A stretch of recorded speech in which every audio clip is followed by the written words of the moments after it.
안녕하십니까, 석윤증의 경사입니다. 오늘은 2024년 청년 일자리 도약 장려금 사업 운용 지침 분석 세 번째 시간입니다.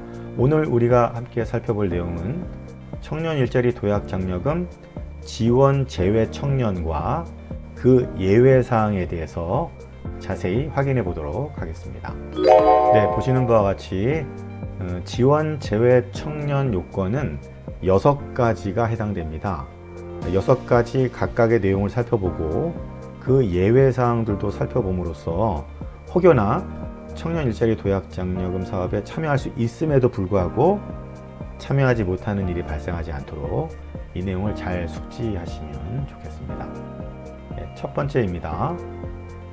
채용일 기준 사업주, 법인인 경우엔 대표이사의 배우자나 직계 좀비속은 지원 제외 청년입니다. 이전에 청년 일자리 도약 장려금이 시작됐을 때는 배우자 직계 좀비속 이외에 친인척이 지원 제외 청년이었습니다. 그러나 올해 사업에도 친인척은 지원 제외 청년에서 예외이기 때문에 친인척도 고용하신다면 이 사업에 참여할 수 있습니다. 두 번째, 채용일 기준 대한민국 국적을 보유하지 않은 외국인은 지원 제외됩니다. 단, 보시는 바와 같이 고용보험 강제 적용 대상인 거주, 영주, 결혼 이민 비자인 경우에는 지원 대상 청년으로 지원할 수 있습니다.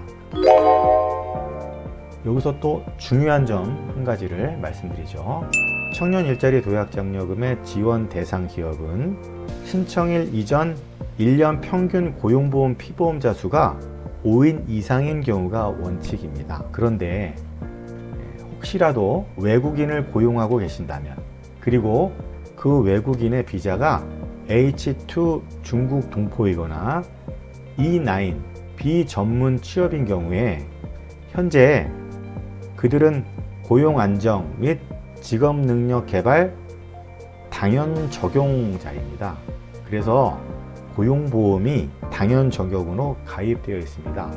그 외국인도 평균 고용보험 피보험자 수를 계산할 때 포함된다는 사실을 유념하시기 바랍니다. 따라서 내국인만으로는 5인 이상이 되지 않을지라도 H2, E9 외국인도 고용보험 피보험자 수 평균 인원에 포함된다는 사실을 잊지 마시기 바랍니다. 지원 제외 청년 세 번째를 살펴보시죠. 사업주가 청년을 새로 고용하여 중앙부처 또는 지방자치단체로부터 해당 근로자에 대한 인건비 지원을 받는 경우라고 되어 있습니다. 예를 들어 타부처에서 30만 원의 지원을 받고 있다면 나머지 차액인 30만 원은 청년 일자리 도약 장려금 참여 청년으로 지원 가능하다는 사실을 알고 계시면 도움이 되겠죠. 네 번째 사유입니다.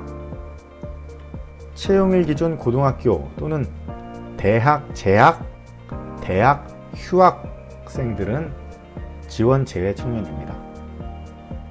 단, 또 예외사항을 살펴보시죠. 방송통신,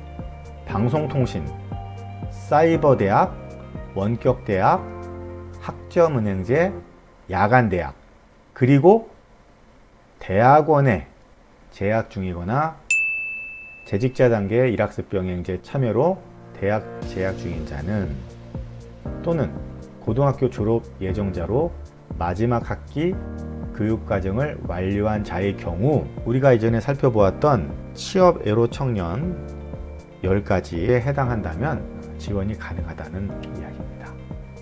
다시 한번 흔히 발생하는 중요한 점을 말씀드리겠습니다.